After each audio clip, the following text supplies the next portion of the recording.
Welcome to Padres Talking Padres. We got two fathers here today. Don't know if the third father is going to make it or not. He never responded to our text, but that's Jay. We're used to it. I just left his wife. I podcast with his wife and just left that podcast. So floated over here to do another one. But a lot going on today. The bats were out today. I mean, Save it. Why can't they do that every day? Now, if this is a regular season, you know what happened. 27 runs one day, and the next day they get shut out by some no-name pitcher. Come on, Jack. That's the pessimistic side of you. Come on. It happens every season. Oh, the bats are back. And then they go up against a guy with a 14 ERA, and he shuts him out. Anyway, well, you do have a little history on your side, I believe. They scored 25 against Colorado, and then got shut out the next day. So. Exactly. I mean, it's. Hey, Michael, it's just call it like I see it because that's the way it is. Well, look, a couple of my buddies, when I talk to them about spring training, they're always asking me, what do you think about spring training, WBC, all that kind of stuff.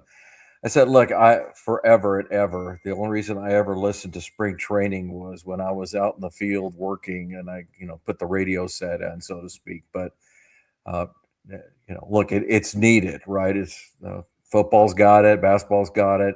It's about getting rhythm. It's about getting reps. I've always said spring training to me has always been more for the pitchers than it is for the hitters. Don't get me wrong. The hitters got to, get used to, some live game action and things like that. It's just like me with the driving range. You can hit the driving range all day, but until you're out there in competition, it's totally different. So, but having said that, I'm always looking for the bats to come alive during spring training. I think it's really important for them to start getting the strokes down and stuff like that. Pitchers are just throwing the same thing, so you think that the hitters, especially early on in the spring training, would have the advantage because these guys are working on pitches. They're throwing 5 straight changeups because they want to work on a grip or just right. Throwing fastballs. But the wind was blowing out today, so it's good to see. But I think even better to me, I don't know about you, Jack, but with a lot of our big players, over at the WBC, it's I don't like that they're away. But why not take advantage of it? You got guys fighting for position. You got guys that are probably not going to get regular bats during the season if they make the roster. And I think it's really good for them to get a chance in the next 2 weeks to, number one, make their case. And number two, just get some rhythm going so that when camp breaks, they're not too far removed. So,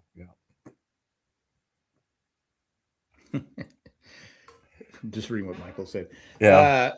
But spring training used to be, back in the olden days, it was to get back in shape because guys, like Michael's saying, you got a job. Most players had jobs, and they had to leave those jobs to go, get in shit. Play baseball for 6 months or whatever it was. And part of the thing was, they put on a few pounds because they didn't work. You didn't work out year round back then. It wasn't, most people didn't do that. So you had to, knock off 20, 30 pounds of, and get back in shape. So, but like you're saying, pitchers they're working on things. They're getting their arm strength back. You have like Joe Musgrove coming back and, he looked pretty good. And then you got Buehler today, had one bad inning, but other than that, he had 3 solid innings. I don't think he's pitched. I don't remember him pitching yet. It's his first live stadium, they were saying. And when you say bad, don't get me wrong, 2 runs, but my understanding, 1 triple, and that really was the difference in the whole He had 4 inning, He had 4 strikeouts. And again, Buehler is my player I picked to. I'm hoping he has a great year because it'd be sticking to the Dodgers. I mean, I think it would be great. Forget the Dodgers. How about what he can do for the Padres? Because look, again, if he has money, and he has a great year, then that's helping the Padres. Go ahead. But he said in an interview that about 4 weeks ago was the first time his arm quit hurting, and he's been taking all sorts of supplements and vitamins and whatever. And he goes, whatever it was, it just quit hurting. And he says, I hope it stays there. And if, Don't have to worry about that. He's the technical picture. He's worried about his arm slot. He's dropped a few. I think he said about 8% on his arm angle, which takes away the velocity of the fastball. But again, first start, I mean, I just think, you get to this point, we got 3 weeks from today. This is when you want to start seeing pitchers do the 3 inning stints, and then maybe next time they do the 4 inning stint. And then usually with spring training, they don't go more than 5, so, Musgrove's not feeling any ill effects after the start, because I'm always crossing my fingers the day after, because that's usually when, I mean, I know they're a lot younger than I am, but I never hurt the day of. It's the day after when you've stretched out too much or whatever it might be. But to your point, the staying in shape thing, it's probably the biggest change in athletes today. I tip my cap year-round to them. job. Yeah, because like Michael said, anyone showing up not in good shape for spring training is irresponsible and not a serious guy. That's what I would say if I could say such a thing. Yeah. It's true. I mean, it's very true. If you're, especially when you get older, I think it's even more important when you get older, because you have, your body, as we know, when you start getting older, anything you've injured hurts. You have to keep yourself in shape. And I know when I had I put off shoulder surgery for like 20 years because I would work out and keep it strong. And finally, it just pooped on me, and I couldn't. I had to have it, done. But you have to keep yourself in shape. And anyone, like you said, anyone who shows up not in shape, like in the NFL, you see players all the time that show up overweight, 40 pounds overweight, and you're like going, you're hurting your team, and you're hurting. And in an NFL, especially, those contracts aren't guaranteed. Yeah. You're out here, and you said, well, I wanted to say, Bueller is taking supplements. I hope he's not getting them from Profar. Yeah. Just saying, what an idiot. I'm just going to say sad story. It's just a sad story when people. I don't even know if it's sad. It's just like you did it to yourself. The first time, I'm like, okay, you screwed up. I get it. It's still sad, Jack. Even if somebody did it to themselves, I feel for them that they don't have good advisors sitting around, and I feel for them that they don't have the wherewithal to abstain. I mean, that's it again. I mean, I get There's no one to blame but himself, but to me, it's still a sad story. First time I felt for him. This time I just, okay, that's on you. I mean, but anyway, is what it is. It just, these players today, they have like I said, if they don't have somebody looking out for them before they take any supplement, they should, is this banned? Yeah. And I would, before I took anything, I'd say, okay, is it banned? Can I take this? Yeah. Well, we were talking or texting with Michael, in fact, a couple of days ago, or when the story broke, I should say. And, I have to believe every major league team has a trainer or somebody they can call and say, hey, I'm looking at this bottle and it's got, it says it's this. Can I take it? Well, nowadays, all you got to do. Actually, you just got to make a call. You can take a picture of it and say, hey, can I is there anything banned on this substance? So there's, in today's world, there's no excuse. When it first started, I got it, I didn't know there was something in that, and again, I'm not making excuses for any one person. And quite frankly, some of them actually deserve what they got. But I just don't see it. But anyway, it is what it is. And I mean, because I always liked him as a player. I like him as a player, but I would never want him back. Well, anyway, look, you want exciting players. I mean, that's the draw of Fernando Tatis and Mookie Betts, and I mean, you could go on the list. These guys, Ronald Acuna Jr. They got a flair. They've got that charisma that just translates to the fans and everything. Right. And so, from all, we've been very fortunate. I mean, we had Profar in 24. We had a Luis Ariz, who, despite some of the woes, so to speak, was one of those guys that you just wanted to root for. He had an excitement about him and everything. So, I've said it before. I wish the best for him, except for when he plays the Padres. So, yeah. But going back to the Padres, we're talking about starting pitchers, and we're pretty sure we're going to have Musgrove, King, and Pavetta. Yeah. And I think Vasquez. I got him on here as ace.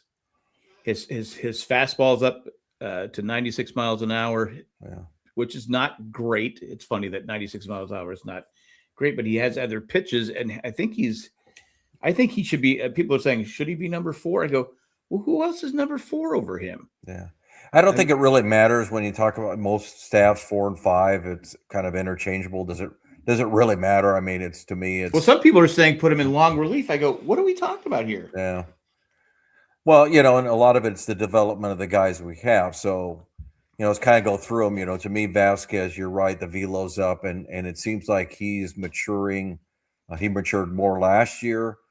Granted, the analytics say he's getting a little lucky, but if he can cut down on the walks, I think he's definitely in the rotation. And the competition to me, I'm not a believer in Hermes. I wish I was wrong, but I don't have the belief in him. I think the competition is Buehler. I think the competition is Sears, and I think the competition later is going to be Griffin Canning. He's not, and Matt Waldron, if they could both come back from their injuries, and if Waldron's still with the Padres. Canning is not coming back till May or June. They said, well, April, May is the optimistic look at it, and then June at the latest. But at the bottom line, he's pitching. It's about fielding the position because of the Achilles and everything. Right. I think Buehler's got the inside track. I felt that way even before today. I think if he can find his mechanics, I think he's the guy. I'm starting to lose a little bit with Sears. He had another rough outing today. I'd love to have a left-hander available. It's the one thing I think we're lacking is that left-hander starter. We've definitely got left-handers in the bullpen, but it'd be nice to have a left-handed starter. I just don't see anything in him that makes me want to say, hey, he's the guy. I mean, I don't know. I just don't see it. Yeah. Again, I could be wrong. He could turn around, but from what I saw last season and from what I've so far in spring training, it's like he has to be perfect. He's just one of those perfect pitchers. Yeah. And he just hadn't been perfect. But I was thinking too, you have Musgrove and you want to keep his innings down, especially in the beginning. Why not go to a 6-man rotation?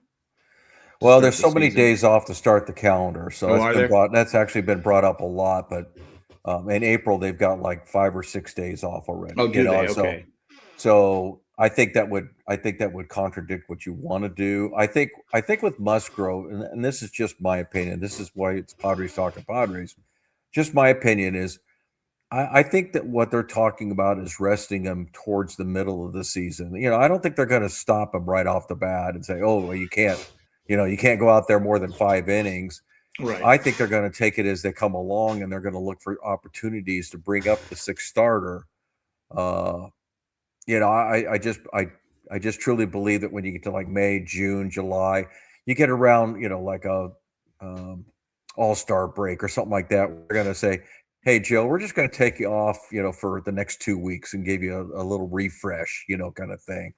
Because normally with good, great pitchers like Joe and other guys we got, you don't want to get them out of rhythm. But Joe has already said, I'm going to do what they tell me to do. I understand why they're doing it. I want to pitch in October. I want to pitch the whole year, and I want to pitch in October. Yeah. And I think that's where. Which makes sense. Who wants to pitch? And you pitch to the playoffs, and then you can't go any further. Exactly. And unfortunately, the last, 3 out of the last 4 years, we've had one of our big guns out right before playoffs. Yep. So, be nice to go in with a at least a 3-man rotation we can depend on. That's for sure. Well, that's why I hate, you look at the Dodgers, they had 8 starting pitchers and they rested 3 of them. Yeah. Most, 2 months out of the season. And, I guess even Blake Snell's he's starting on the IL. That's a luxury few can afford, Yeah.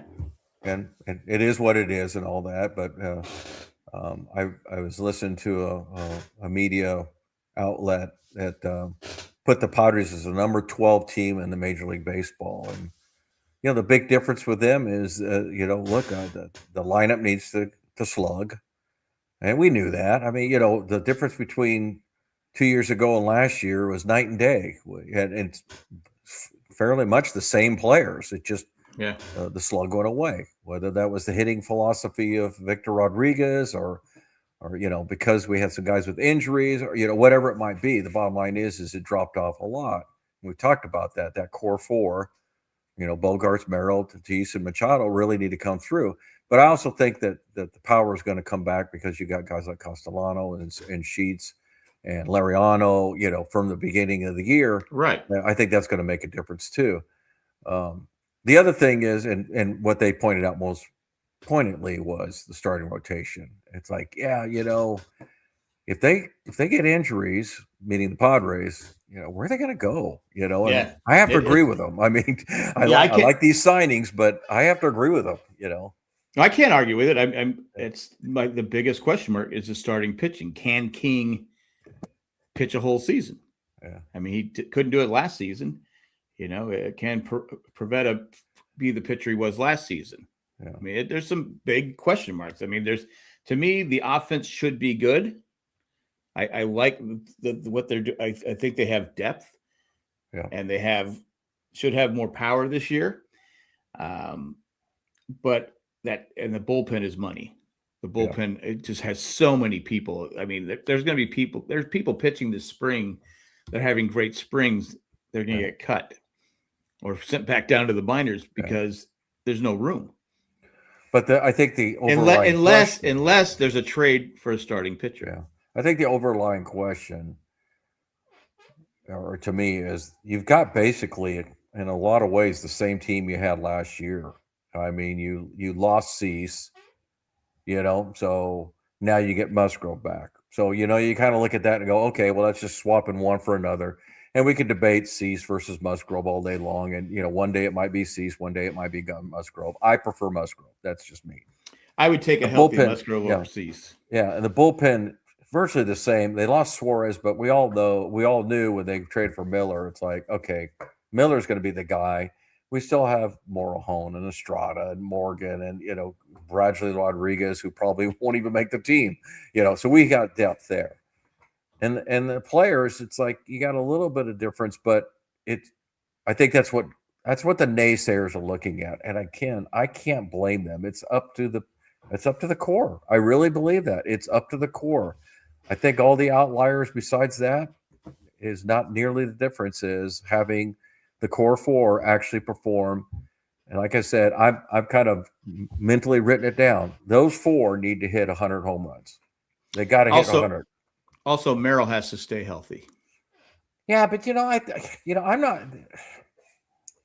To me, it's one thing when you got a guy that's in his fifth year and he's been injured 3 or 4 of the years. No, I'm just saying him not being healthy all season hurt the offense. Yeah, but one of it was a hamstring, which that can happen to anybody. Yeah. The other one, he got knocked unconscious, so concussion, and so it's stuff like that. I'm not saying he's injury prone. I'm just saying a healthy Merrill, then you have a core 5. Who's your fifth? You talking about Lariano? No, I'm talking. You got Bogarts, Machado, Tatis, and Merrill. Okay, yeah. All right, never mind. I was thinking something else. Now again, don't get me wrong, and again, I don't like to do the whole back of the baseball card thing because Lariano had a great half season with us. To expect that again, I don't know if that's asking more, right? Castellanos, we've talked about. If he gets any regular playing time at all, if he gives me the 15 to 20 homers, and bats a solid 250, I'm good. Yeah. He needs to wear one of the Mr. Chip said give Jackson a pillow to put on his helmet. Just know he needs one of those football ones. But you could. But the thing is, it's funny. You'll sit here, Jack. We'll sit here and talk about it in the preseason. And you'll come back 4 months later. It's like, well, how did we know that Pivetta was going to hurt his arm? How did we know that Machado was going to break his wrist. Yeah, I mean, those are the kinds. Well, of that's why things you that that's happen why you every have to have season. depth. I mean, Exactly. and like you said, and you said earlier, and people are justified to say that the talking heads is our starting pitching. We don't have any depth. Right. Our When you're bench looking at is better. when you're looking at Waldron and Sears as guys that you to count on, I'm like, I'm not excited about that. Right. And see, now I look at the bench of the hitters, and I see better depth. Yeah, you got Ty France, you got Andujar, Castellanos. I mean, some of those, one or two of those guys are going to get cut because there's just not enough room for them all. I mean, you got to keep Capusano, or this is his last stand, so to speak, as your backup catcher. You got a couple of infielders with Andujar, or excuse me, Moon and who am I trying to think of? Biggio, not Biggio. Well, Castellanos and France. Yeah. And then your outfielders, you got Andujar and man, I'm terrible today. But the bottom, Sheets. I mean, so you got 3 first basemen. I doubt if that holds, although France can play third, so that might give him. He can also play second. Yeah. But anyway, the bottom line is that somebody, Mr. Chiprock saying somebody's going to be the odd man out, and I'm like him. We agree, Mr. Chiprock. I want Ty France on the team, but not at the point of cutting Castellanos, which is probably not going to happen. They're paying him a minimum salary, for a $20 million player, as Manny says. Sun Moon may start on the IR because they pulled him today because the same oblique that was bothering him, started feeling tight again. So, yeah, Ty France is raking the ball. Ty France is raking the ball right now. I know it. But it's 3 weeks for the season. And, again, you can't go by all spring training like, oh, well, they're hitting 400 in spring training. Let's keep them. He's a new Ted Williams. It's a numbers game. And again, if you're a fan, we all have our favorites who we want to make the team, but they're going to have to make some tough decisions. And that's the way you want it. And that's exciting because last year they kept players. I'm like going, and we've talked, buried this story. They kept players. I go, how did they make the team? Yeah, exactly. I mean, we have nothing better. So this is a good position to be in where you're like going, yeah, I love Ty France, but will he make the team? Will he not make the team? Right. He's good defensively too at first base too. So that's another. Got his first Gold Glove. Yeah. Yeah. So it's like, but But you know what I'm saying though, Jack. I mean, not too many. I mean, I know there's a rolling DH, and the good thing is that we got Sheets from the left side, Castellanos and France from the right side. So got a good mix there. Bryce Johnson is who I was trying to think of. Bryce Johnson, yeah. You got to have that guy. We're not a fast team, and he came through last year, limited at bats, but he hit over 300. So got the defense, the speed, the things that we kind of lack. Laureano's a very good outfielder, but he's not as fleet of foot by a long shot of Bryce Johnson. So I can see that being the 8th and 9th inning kind of substitution. Well, he's not like having. I always got taking out Sheets. Yeah, but I was like Laureano. I think I would. We'll see. But, But that's the same thing with first base, though. If you've got Ty France, whether it's Castellanos or Sheets over there, you could put Ty France in as a defensive replacement, as well as a pinch hitter, as well as a DH. So I think that's going to be more important, I think, than how they're performing, so to speak, in spring training. It's always a numbers game. Where can I put people? Where am I going to need some help? I'm trying to write down the names. Because you still got Will Wagner, you still got McCoy. The guys that if Sun Moon can't make it. Go ahead, Taco. I'm trying to write down players. Well, and again, these are options that'll probably be made, in a couple of weeks here and everything. Today they shipped out another handful of players. They're down to 59 in the major league camp. If I remember right, they usually hold on to about 40 of them until on the last week, and then that's more of just to make sure they fill the spring training, game and Right. don't have to run their regulars out there for 8 or 9 innings. But I'm excited. I mean, it's a rite of spring passage, right? It's you get excited about the possibilities and everything, and I do. I think this is a better team than last year. Well, That's my and opinion. also it's another year where the team should be competitive. Yeah. I mean, They won 93 and 90, and yet yeah, people are writing them off like they're just going to be this average team. It's like, so yeah. what's changed? I don't get it. But it's just like, again, if you've been a fan from the start, or even a fan since like the 80s, there's been a lot of bad years where it's like, what am I going to root for this year? I could root for this player. I mean, when you have a team, it's not exciting, and not going to win, it's hard to root for them. And I think they're never going to get the media coverage that we want, Jack, when they keep going out in the playoffs. Because they got a lot of ink when they got in and beat the Dodgers, and back in the 20 season, and then got a lot of ink, when they started getting the Sodas of the world, and Jack Sammerl showed.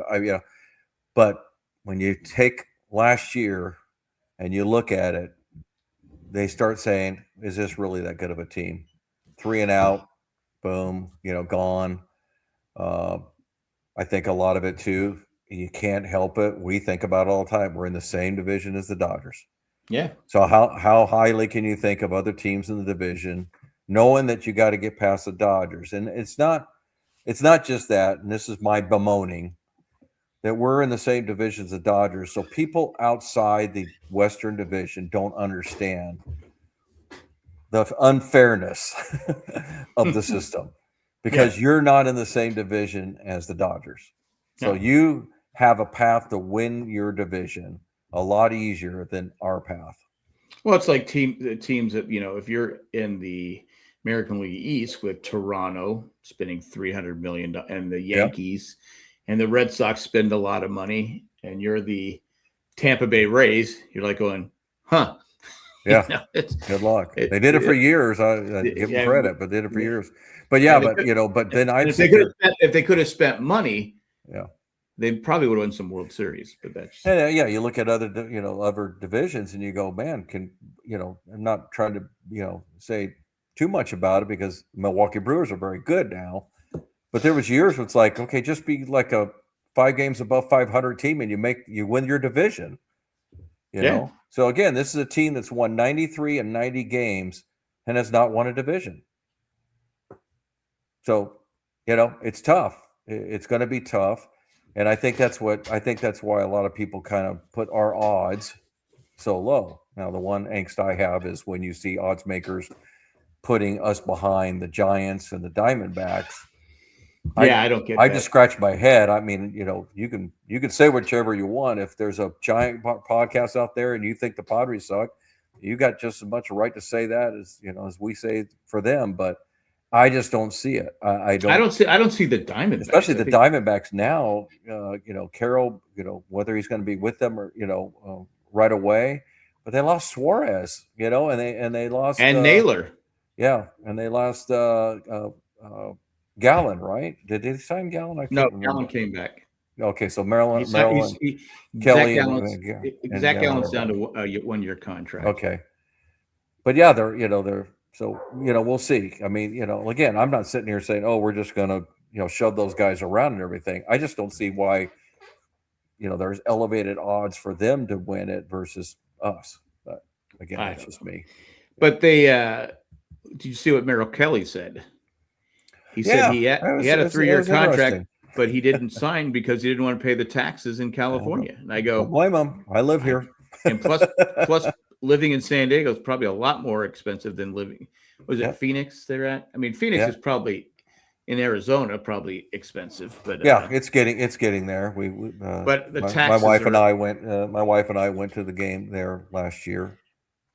But the taxes there, I mean, I get it. It's like, it's like Sam Darnold won the Super Bowl and it cost him money. Yeah. Well, and the same thing applies to Toronto, because they go Yeah. to Toronto and you so yeah, I mean, it works against us. And look, works against the Dodgers too. So everybody. Well, but yeah. that's why the Dodgers defer a lot of money too, because Well, what's his Otani is only paying the $2 million. He's not paying for all the deferred money. they're paying. They're having to put it in an account. So it's to me, it's more than that, Jack. Here's my big difference.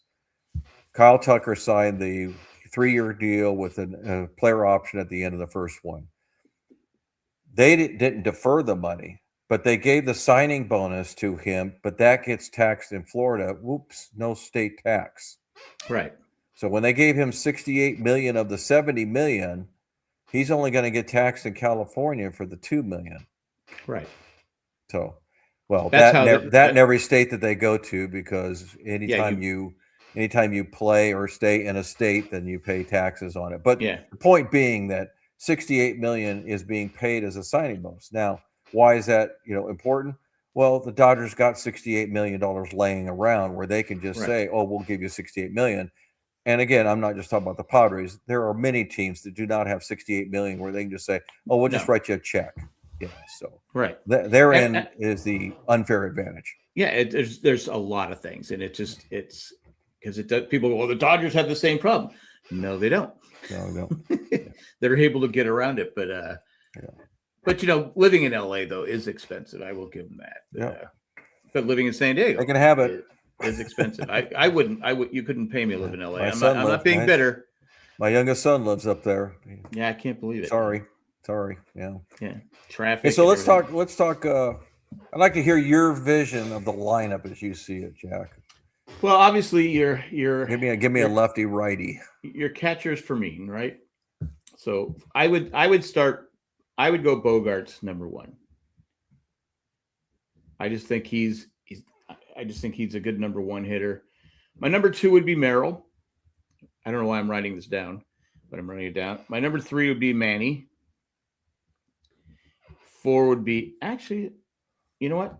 I'm going to go Tatis. I'm going Manny number 4.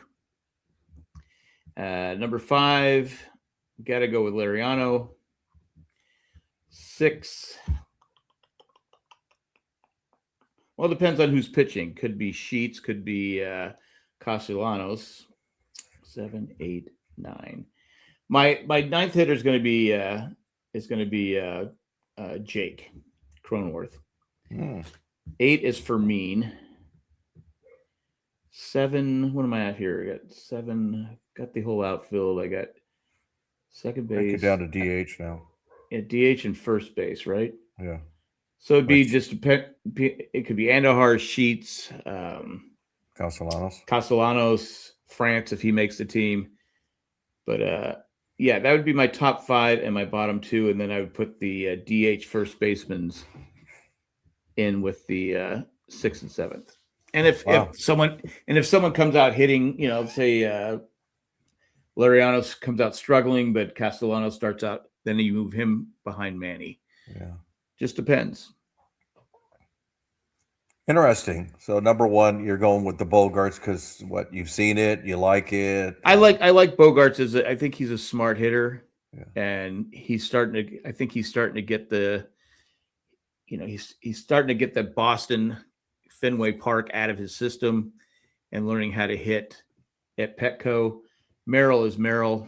Tatis is Tatis. That's, some decent speed. Bogarts, he's not blinding fast, but he steals bases. Merrill's fast. Tatis is fast. Manny's clogs the bases, but, he can steal a base every now and then. But the thing I have with Manny is he hits in a lot of double plays. So I don't want him hitting. I want the top 3 to do some damage. But Manny's going to get his Manny. And then Lariano, if he can play like he did last season, that's gravy. And then I like Jake at the bottom. Jake likes to take pitches. He gets on base, works the count. And then who's behind him? Bogarts.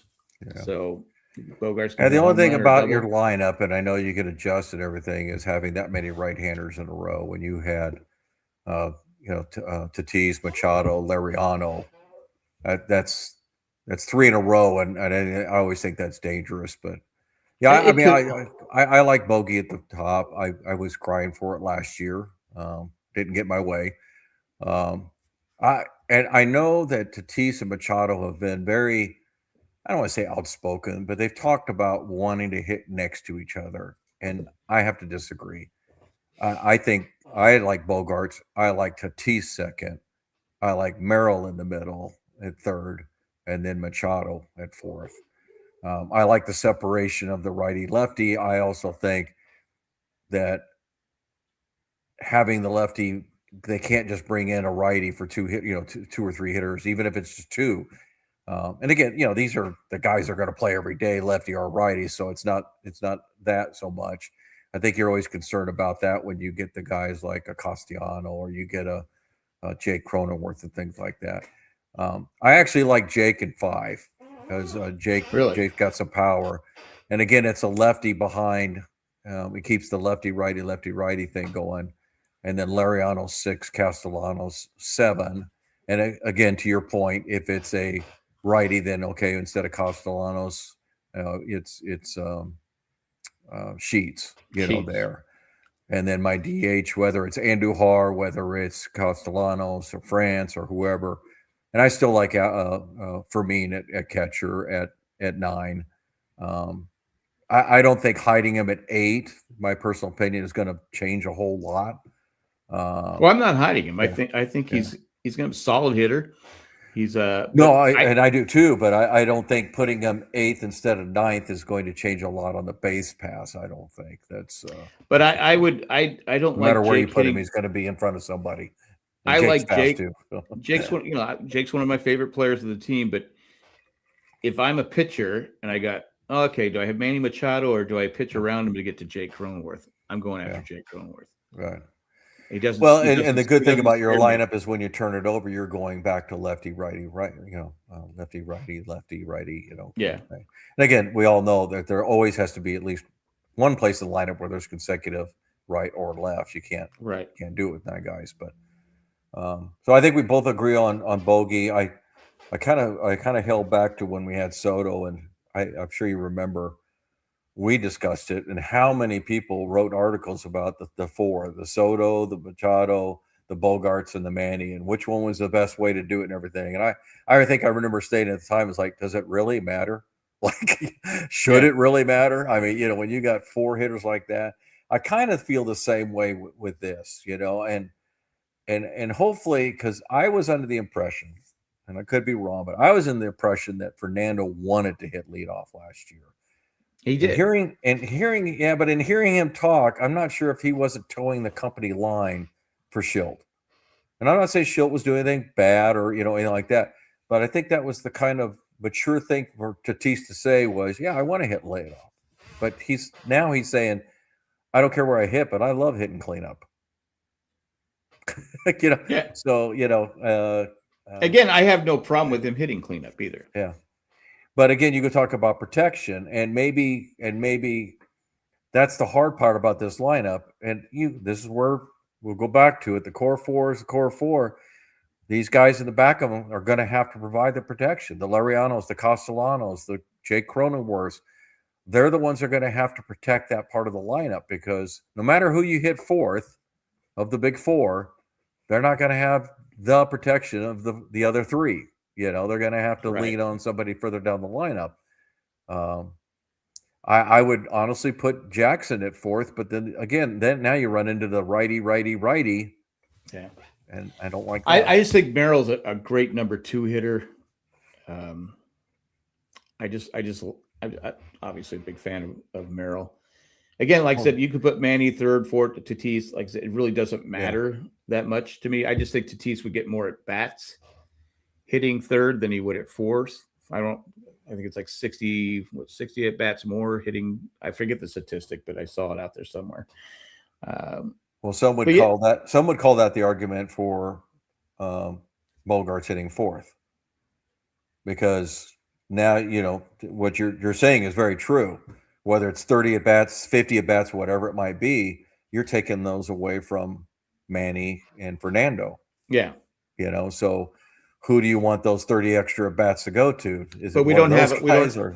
guys, We don't have a leadoff hitter. That's the we don't have that prototype Yeah. leadoff hitter. That's why I want Stephen Kwan. I've wanted him for 3 years now. I'd love to have that guy. Because, you go old school, Jack, and you remember, man, how much havoc guys like Brett Butler, Vince Coleman, Alan Wiggins. Yeah, these leadoff hitters that just drove you absolutely nuts. They're always pesky, getting on base, stealing bases, threatening to steal bases. Ricky Henderson. Brett Butler, I mean, Ricky's the best. There's no doubt about it. But Brett Butler he was like a gnat. The guy was just a gnat, fouling off pitches and, making pitchers work hard, and get on base and steal. And even, we don't have a prototypical. Now, in today's world, I'm sure there's some listeners out there, chime in if you'd like, want Fernando to still hit leadoff. And I can't disagree with them. I prefer to get the slug back. And so to me, that's why I take of the four, in my opinion, Bogarts has the less slug of those four. So let him walk. Let him hit his singles and doubles. That's what you want your leadoff guy to do. And then allow, Merrill and Tatis and Machado to drive them home instead of him trying to drive them home. So. Yeah, that's why I go with Bogarts up the top. I mean, I don't know. If we had a better leadoff hitter, Bogarts would probably be hitting fifth for me. Yeah, I was interested in his spring training, and again, we're lacking a lot of players, but Jake led off today. Yeah, he did. Yeah. He had a good game. I like Jake.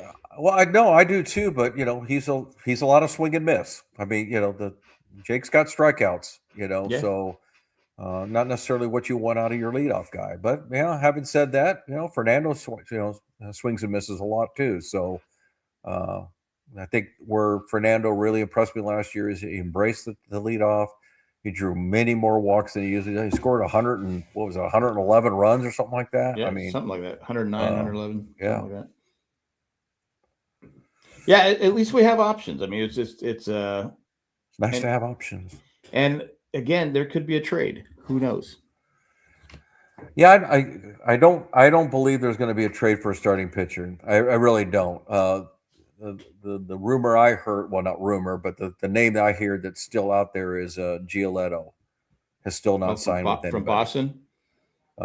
Lucas Giolito. From Boston, right? He used to be the Chicago White Sox back in the day. I don't know who he played with last year. Let me see if I got his. Let's see. Who did he play for last year?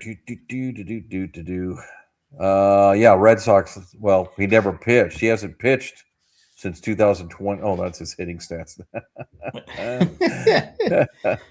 Let's try that. He was like 10-4 last year, 10-5 something. Yeah, 10-4, 2025, and he was with Boston. That is correct. Yes. Yeah, because people, I saw it on Twitter. People are like saying, "Oh, we have enough pitchers." I go, "You can never have enough pitchers." Yeah, I'd bring him in a heartbeat.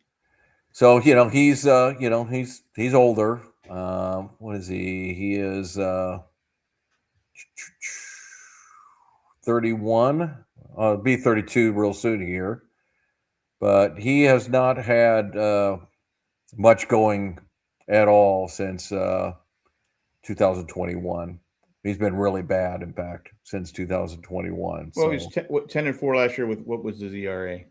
He's actually good last year, 3.41 when he was with Boston. Because he was hurt. He came back from his injury. Yeah, he came back from his injury. It's. I'm sure it's a salary thing. How much you're going to pay a guy. That you're just not sure. Right. He. For all we know, maybe he's not willing to do what Walker Buehler did, which is like, or some of these guys, I'll take a minor league deal and if I make the team, then great. If not, you release me. Right. Some guys are still probably hanging out, and you're right. I mean, they're not just the Padres. There's going to be some signings in the next 3 weeks because it happens every year. These guys finally give up and just say, "Well, I guess I'll sign with you," because I got no other choice. We've gotten a few players. Well, it's how we got Jerks and Profar in the first place. Yeah. For so $1 million. You know that you're going to get those kind of players, and I don't know if the Padres are that hungry. I know AJ always goes on about you can never have enough starting pitching, but I don't know if you can have. I think you can have too many works in progress. If you're not signed by now. To me, if you're signing somebody that's left over, it's got to be somebody that's ready to go. And like you said, maybe via trade or something like that. I'm trying. In fact, I'm just looking right now to see like who are the free agent pitchers right now, and there he is. It's the catchers. I'm getting out of the pitchers here, looking at the starters, or looking for the starters. So you got Zach Little left. He's 30. That wouldn't be a bad one. Patrick Corbin, 36 years old. He hasn't signed yet. I don't want Patrick Corbin. Yeah. Nestor Cortez. Patrick Corbin's left-handed, isn't he? Yes, but he's 36. Nestor Cortez, who 31. Yeah, I don't want Giolito is 30. Tyler Anderson, 36. Frankie Montez. Tyler Anderson, left-hander. Stroman. Yeah. There ain't much left, let's put it that way, because a lot of these guys are like negative wars and stuff like that. But having said that, there are some pitchers. In fact, I'd say the best starting pitcher is probably Zach Lytle. He's 30 years old, 3.7 WAR. I don't know if he's. Let me see if I can bring him up real quick. Who did he play for last year? I know he was Tampa Bay, but I think he was with the Kansas City Reds. He was 10-8. Yeah. Kansas City and the Reds. No, Cincinnati. No, he was just with the Reds. I misspoke. I'm surprised he he had 10 games pitched last year, 1.07 WHIP and a 4.39 ERA. Guy's been a pretty steady, 3.5 ERA for the most part. And having a 4 ERA plus 4 ERA in Cincinnati is not bad. And I'm not seeing anything that that says that he's hurt or anything. So that could be somebody that you might go and get it. I'm just curious. He only had 10 games played last year for them. Oh no, that's a combo year. So that's right. He got traded at the deadline from the Rays to the Reds. Okay. And so, he got 32 games pitched last year. Looks like his combined ERA is, just maybe a shade under 4. Consistent with his year before, where he was 3.63. So, I don't know. I think that is somebody that maybe the Padres should go after. Yeah, again, because you got guys with question marks. Like we said, we have Buehler question mark.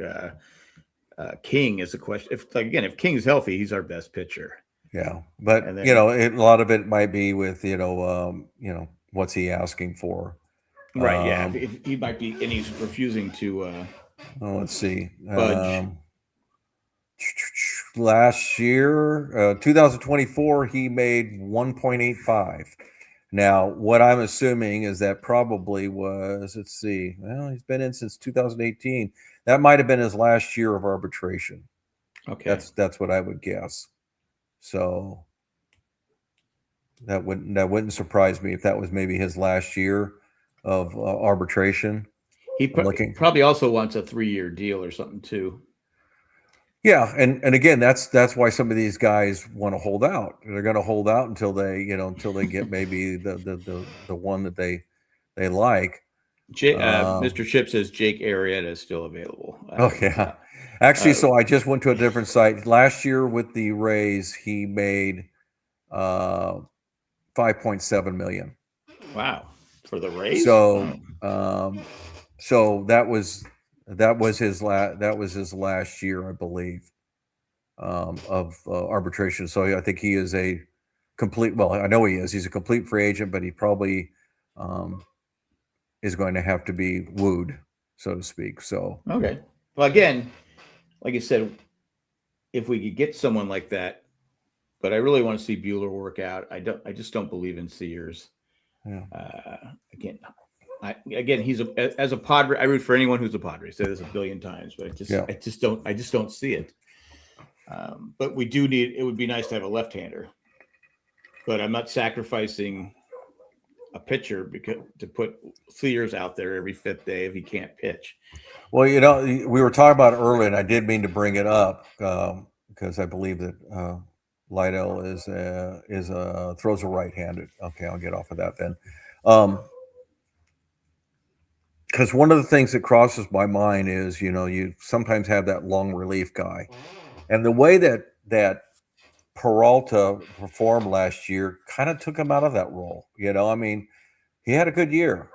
Yeah, he did. But you start, going. They were going through it today. Okay, you got Miller in the ninth. You've got I know they're interchangeable a little bit, but for simplification, you got Miller in the ninth. You got Marahone in the eighth. You got Adam in the seventh. You got Estrada in the sixth. You got Morgan in the fifth. And now, don't forget, you've got Matsui, Peralta, Bradley Rodriguez, and Kyle Hart. I don't think that's just it though, but that's the end of your bullpen. I know, I get it, but I'm just saying. So you don't. Normally, I would sit here and say maybe you keep him as the long relief guy that comes in for the lefty. I mean, that's what they do with him last year. They brought him in, Kyle. What's his name? Kyle Hart. They brought him in, and even though he kind of stunk, they looked at it as like, well, this is the perfect place for him. If a guy gets knocked out in the third inning, I can hopefully only have to do this one of every. I just know he's having he's having a good spring. Yeah. So it's going to be tough though. I mean, that's just it. And so my point being that normally when you get down to who's going to be the sixth or fifth starter, you say, yeah, but if they don't make the fifth starter, we'll just put him in the bullpen as long relief. I don't think there's room for that this year. No, there's not. That's the problem. And you brought in guys who don't have options. Well, Walker Buehler is not going to go to the minors. No, Herman Marquez is not going to go to the minors. Of course, Marquez has had a bad spring. So and then you got Sears, who went to the minors last year to work on his game. That had to be voluntary. You had to volunteer to do it. So a good thing, but it does make it tough. And I don't think we need those. I don't think we necessarily need those long relievers because of the 7 guys that I named off. It's like we're pretty full with the relief pitchers. So either you're number 4 or 5, or you're down in the minors, or you're cut. Somebody else is going to try and pick you up. Yeah. They keep talking about Morgan moving into the starting rotation, but it wouldn't happen this year. No. But maybe next year that he developed another pitch or something in the off season. But no, it's just crazy. It's just crazy how good the bullpen is, and it's pretty inexpensive. I think this will be Adam's last year with the Padres, I would think. Well, it's just this is last year of before he gets into the free agency. Yeah. Morihone, I think, still has a year of arbitration left, I think. I'm pretty sure. Let's see what the Padres used to have that site. I don't know if I still got it anymore. Where did the whole Padre organization, and we'll have to do that another time. And then I wanted to close on. We have they've closed off I guess the bidding for the Padres is there's like 5 groups that have put in bids for the Padres. Yeah, I don't know if it was an artificial close. Like if you really want to be considered, you need to come in before, what was it, February the 20th, whatever. Yeah. But just my estimation, we won't hear a thing about it until it's sold.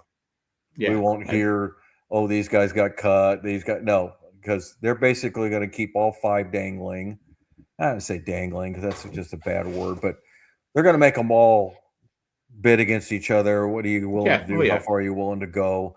So they're not going to sit here and say, "Oh, well, this group's been eliminated," because then the other groups will go, "Oh, well, good. Then I don't have to go up." So. Well, I know Drew Brees was putting together a group, and then it was reported. But then it was reported, no, he wants to join another group. Okay, him and his partner, or the guy that has the clothing line, are not even the main guys. Yeah. They're just willing to put in money as minority owners. So much like much like when Seiler bought it, I think he's got about 5 different guys that came in with, some guys were 10%, some guys were 1%, and that's not uncommon. A lot of your pro athletes will dig into. But I was like, at that, I go, there's a San Diego connection. I don't think that's. I honestly don't think that's important. I like Drew Brees, I do, but I don't think that's important. Well, I said Drew. I think it's. I think it's more important that we get somebody that has a lot of money, and that was the scary. Oh, yeah. That's what brought out the details, because people looked at that clothing line guy and said, "Okay, I know this sounds silly, but he's only worth $5 billion." Like that's no. I mean, but if you're buying a team for $3 billion, you've got to have more than that. Yeah. So well, obviously you're not. I don't think you're paying cash for the team. No, but you got to have assets that are liquid, that are available for liquidity to be able to do it. Yeah, that's like going for a loan. It's their loan is no different than our loans. So someone worth $5 billion, he's not rich enough. Yeah, but he's not. I mean, not to take on the whole 9 yards, but very, very rarely do you have a single owner that just has all of it. It's funny because you always see when they sell these things. They have 51%. That's all they care about. Yeah. I don't need the other 49%. I just want to have 51%. I'm the owner. Total control. Yeah. So. Well, like the Chargers, Spanos has sold off some of his share. Well, they had to buy their sister out. Yeah. So they had to buy, long story. But if I'm Drew Brees, screw it. I'm bringing a football team to San Diego. That's what I would do. And on that note, that's what I do if I'm Drew Brees. I do it. I mean, they got that Chula Vista location. Just dying to build a stadium there. All right. Anyway, well, hopefully we get Jay back next week. Yeah. And for those who are listening tonight, thank you. And we're planning on being regular now throughout the season. We'll have. I've been eating a lot of bran, so I'm pretty regular right now. So. Well, we'll have a few giddy ups for travel purposes and stuff like that, but for the most part, we're going to be regular from here on in. So yeah, and let's see, we got the World Baseball Classic It started, right? Yeah, did it start? I haven't watched any of it yet, but nor will I. So you don't watch it? Nope. Nope. I enjoy watching some of it. I'm not watching it 24/7. It's a glorified All-Star games. So I just I don't have I never have. It's like the Olympics. The USA. I don't watch Canada. the Olympics either. Believe it or not, folks, I am a big sports fan, but I'm not an Olympics fan. I'm not a made-up team fan.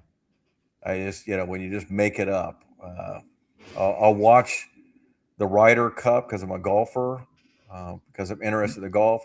I don't necessarily like the formats and all that kind of stuff. I wish they just kind of let them all go out and play and then add their scores together. I don't. It's still a made-up team.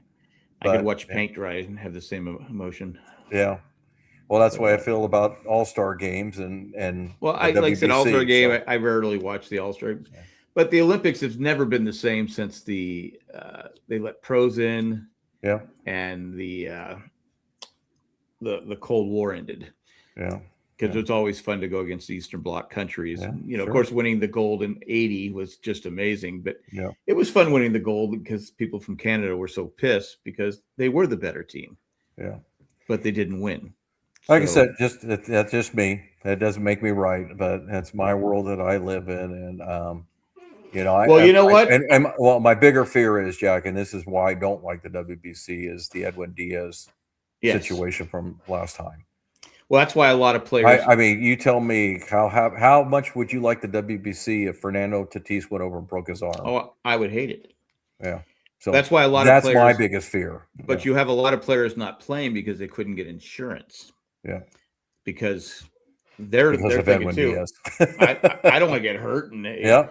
But it's people like it, but it's just like, Yeah, it's a big thing for a lot of people, just not me. I'm 100% with you on that one. I wish it was at the end of baseball season. Yeah, I have a buddy who said, they should make this more of a winter thing. You can find a dome stadium and, and just play after maybe 2 weeks after the playoffs, have a winter classic or whatever. Yeah, but, a winter classic would be great. I don't like the teams. I don't like players that way. At least if they get hurt, they've got a couple months to get back. Exactly. I don't like the pitchers going either. I don't like what's his name for Detroit? Well, Tariq Skubal says I'm pitching 5 innings and I'm done. Yeah, that's what he said. I was just saying for Detroit. He said, 5 and done. I'm 5 Again, and done. that's what I don't like. I don't like that it interrupts the spring training, being around your teammates. It makes it more difficult for the manager to be able to manage, the spring training rosters and I get it with Skubal too. Yeah. Skubal's got a big payday coming next year. Yeah. I'll be honest with you. I can't even believe he's going. Yeah. I wouldn't even go. I mean, it's just, you're talking hundreds of millions of dollars you're risking. Yep. But 5 innings. All right, man. People are saying, "Oh, that's terrible. He's only going 5 innings." I go, I can't blame him. Yeah. I mean, I don't know. Well, let's cross our fingers for our boys. I hope they have a good time. If they come back healthy, then all is good. So all is good. All right, man. Well, all right, guys. Take care. We'll be back next week. Thanks for everyone who listened. And that's all I got. Hasta luego. Right. See you guys next week. Bye.